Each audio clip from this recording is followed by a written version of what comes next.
Alright, morning. It's our morning of day 71, I'm told, and I am on the top of Seldon Pass, and we have made great time to get up here.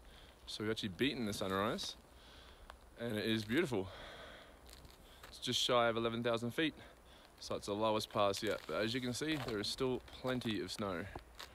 So now that I've done my obligatory video, I'm going to take some quick photos and get the hell out of Dodge before the snow melts. Morning. It's a little later on in the morning of day 71. We are well down below the snow line and Seldon Pass went swimmingly.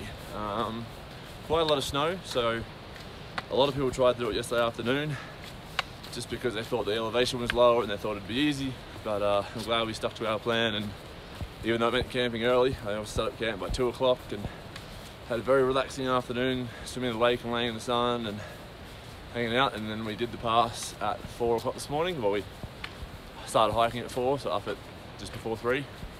But it worked in our favour. The snow was very frozen. We cruised over the top of all of it and it's going well. I can hear in the distance a raging river, a raging creek or something.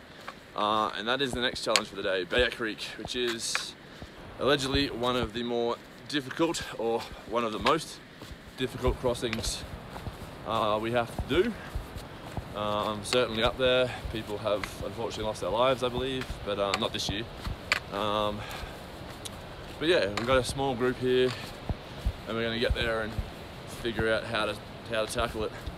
But that's the next obstacle for the day, before we just do the remaining miles to the ferry terminal. There's a ferry across, I guess, some body of water, which takes us to Vermilion Valley Resort, VVR, where it looks like we will hopefully get the ferry in tonight, camp there tonight, have dinner, breakfast, maybe hang out there all day tomorrow, because we've had a look at the next pass we have to do, and it's only 6 miles after.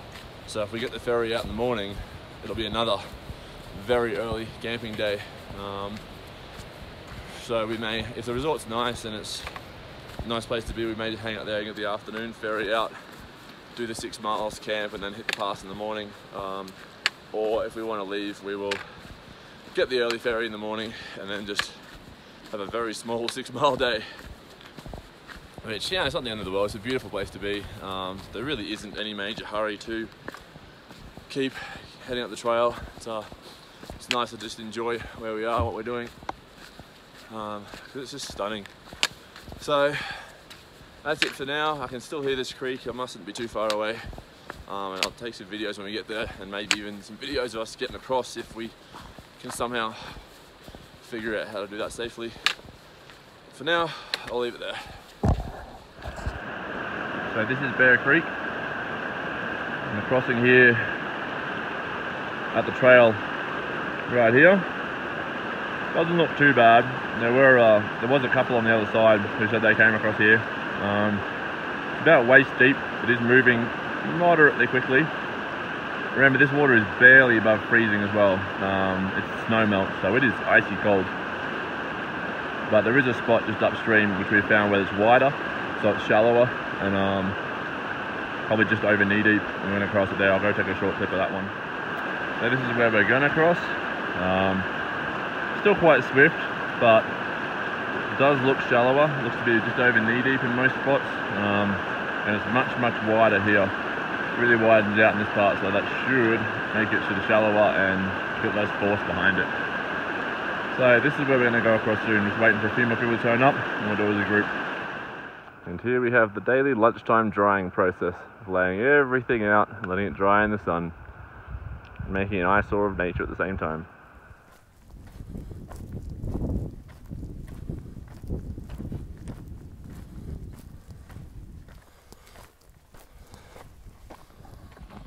Alright, so we did survive the creek crossings. Unfortunately, no video of it because we were all crossing at the same time. It was fairly fine. There's 4 of us went across single file, facing upstream, one behind the other. I went at the front, and the 3 girls that were in the group went behind. And the idea is basically that the biggest person goes at the front and takes the brunt of it, and then everyone else behind has a slightly easier time. and you all sidestep across together. Yeah, it went fairly smoothly. We all got across safely.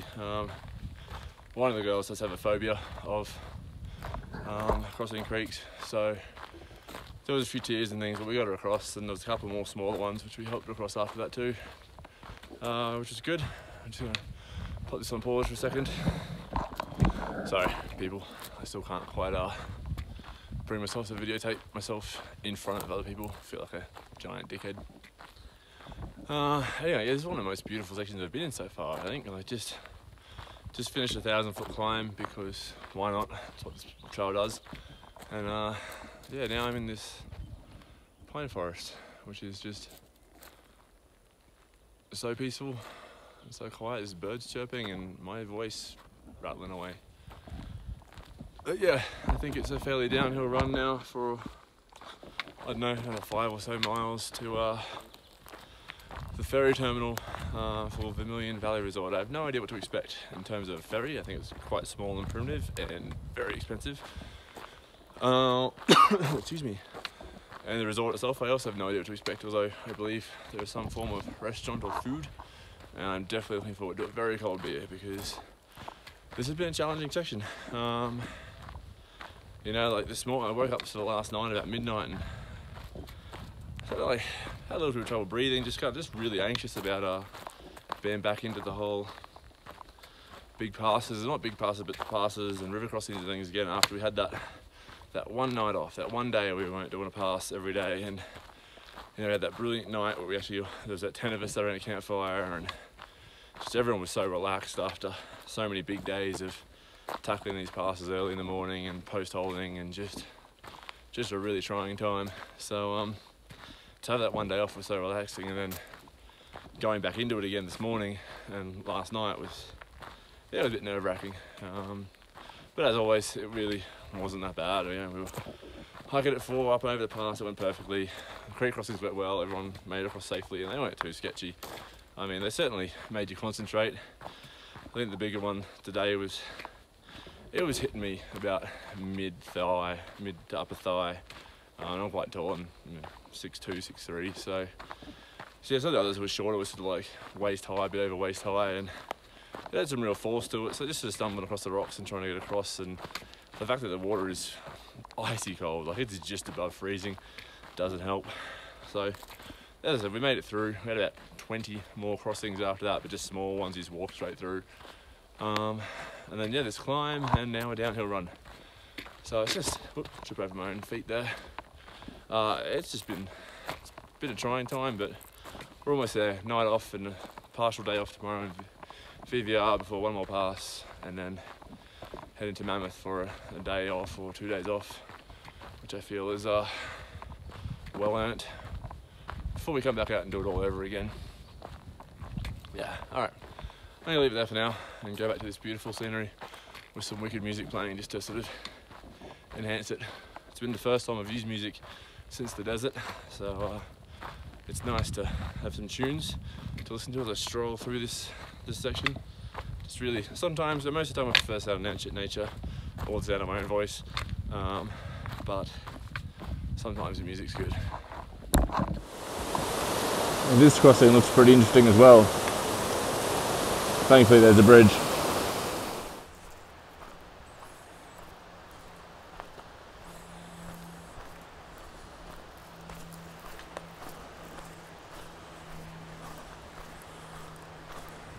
And this is the ferry to VVR. What a fine vessel it is. This lake's damp.